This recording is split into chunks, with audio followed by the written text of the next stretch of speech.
một chỗ đăng pi khăn rum tham đằng ở khnia bàn chẳng có xôm chấm điệp số đó bụng mai bỏng phồng ở khnia bà video thay ní cứ trong che rồng lệ bẹp pon nâng chấm này đằng khla pi chùm ngư khăn rum tham bàn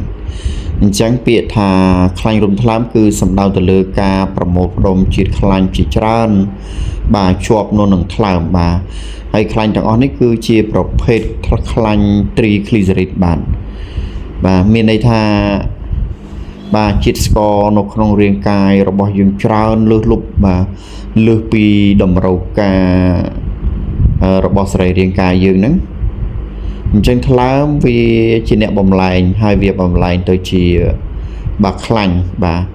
cái hào tha khăn lipogenesis bà lipogenesis nó chỉประเภทkhăn để bầm bay trên một pi một bộ mà sáu bạn có nụm pao nó bạn chắc dương đang hay tha sầm rạp mình nốt thò mà đá bà ca cục rong chít score bà nó không luôn vì asrai từ lừa angelin bạn chẳng angelin đại trình nè bà cục rong chít score từng ở năng bà hay angelin vìផលិតចេញមកពីលំពេងបាទអញ្ចឹងនៅពេលជាតិស្ករកាន់តែខ្ពស់បាទវាក៏បញ្ចេញអាំងស៊ូលីនកាន់តែច្រើនដែរដែលធ្វើឲ្យថ្លើមនឹងបញ្ចេញសកម្មភាពសាច់ដុំក៏វាធ្វើសកម្មភាពបាទនឹងកោសិកាខ្លាញ់ទាល់តែម្ដងបាទក៏វាធ្វើសកម្មភាពដើម្បីប្រើប្រាស់បាទជាតិស្ករពីក្នុងខ្លួននឹងឲ្យអស់បាទប៉ុន្តែបាទក្នុងលក្ខខណ្ឌមួយបាទអាំងស៊ូលីនគឺវាស៊ាំបាទបងប្អូនស្គាល់ហើយអាំងស៊ូលីនវាស៊ាំមានន័យថាវាអត់ស្គាល់ទេអញ្ចឹងវាអត់មានអីទៅ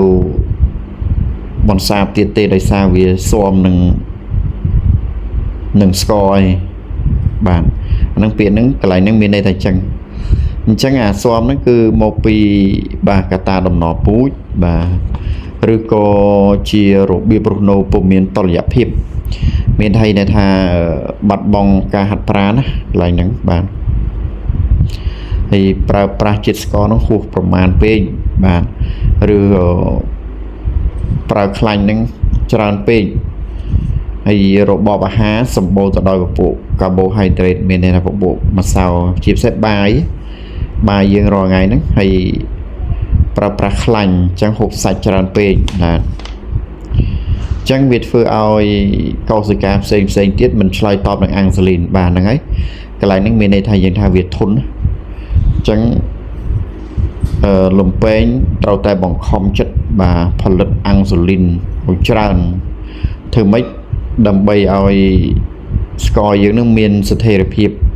បាទស្ថិរភាពមិនកើតបើវាស៊ាំហើយបាទវាស៊ាំនឹងអាហ្នឹងហើយវាផលិតទោះបីវាផលិតយ៉ាងណាក៏ដោយក៏កោសិកាទាំងអស់ហ្នឹងមិនអាចយកស្ករមកប្រើប្រាស់បានដែរអញ្ចឹងនៅពេលហ្នឹងគឺគ្មានអ្វីគ្រោះថ្នាក់ជាងស្ករកែច្នៃទេបងប្អូនបាទអាស្ករកែច្នៃហ្នឹងគឺគ្រោះថ្នាក់មែនទែនបាទអញ្ចឹងវាស្ករសទឹកផ្លែឈើមួយចំនួនដែលយើងបរិភោគហ្នឹងបាទនៅពេលដែលអាំងស៊ូលីនវាស៊ាំអញ្ចឹងវាថ្លើមក៏វាបំលែងទៅជាខ្លាញ់អញ្ចឹងយើងត្រូវធ្វើយ៉ាងម៉េចបានដឹងថាខ្លាញ់រុំថ្លើមបាទអញ្ចឹងលក្ខខណ្ឌមានច្រើនប៉ុន្តែបច្ចុប្បន្ននេះគឺយើងធ្វើតែពីរទេបាទទី1គឺតកតនឹងការបូមឈាមមើលមុខងារថ្លើមបាទមុខងារថ្លើមល្អអត់ទេបាទហើយយើងបូមឈាមមើលខ្លាញ់នឹងស្ករបាទអញ្ចឹងខ្លាញ់ទាំងអស់ហ្នឹងវាឡើងអត់ទេស្ករវាឡើងអត់ទេបាទហើយទី2នេះមានតែអេកូមើលសាច់ថ្លើមឯង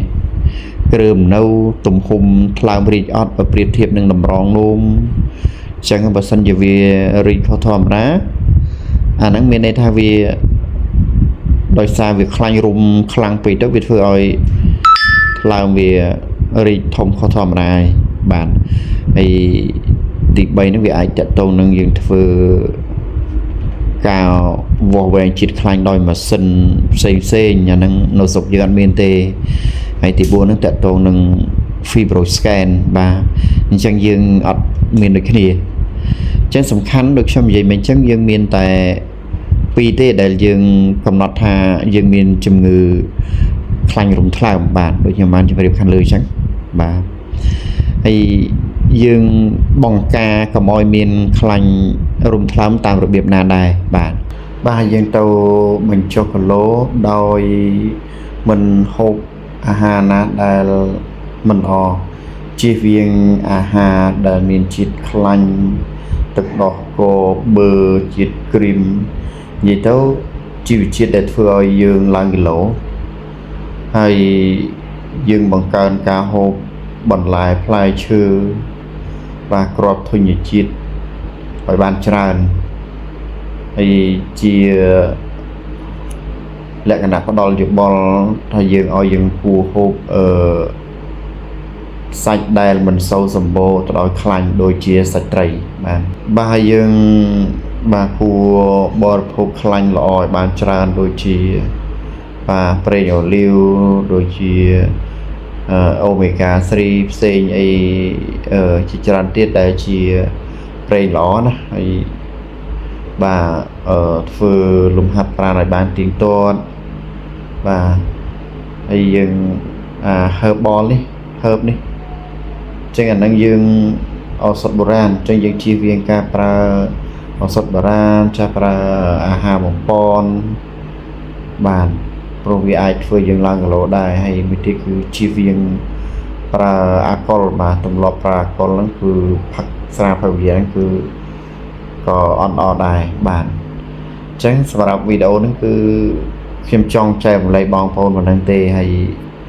តកតងនឹងខ្លាញ់រំថ្លើមដូចបានដឹងហើយបាទគឺជាខ្លាញ់ដែលកក់កុញនៅនឹងថ្លើមទាំងអស់ហ្នឹងបាទនៅថ្លើមយើងហ្នឹងហើយខ្លាញ់រំថ្លើមហ្នឹងគ្រោះថ្នាក់ណាស់បងប្អូនវាធ្វើឲ្យថ្លើមរបស់យើងទៅជាមហារីកអាចស្លាប់បានណាបងប្អូនប្រយ័ត្នប្រយែងមែនទែនហ្នឹង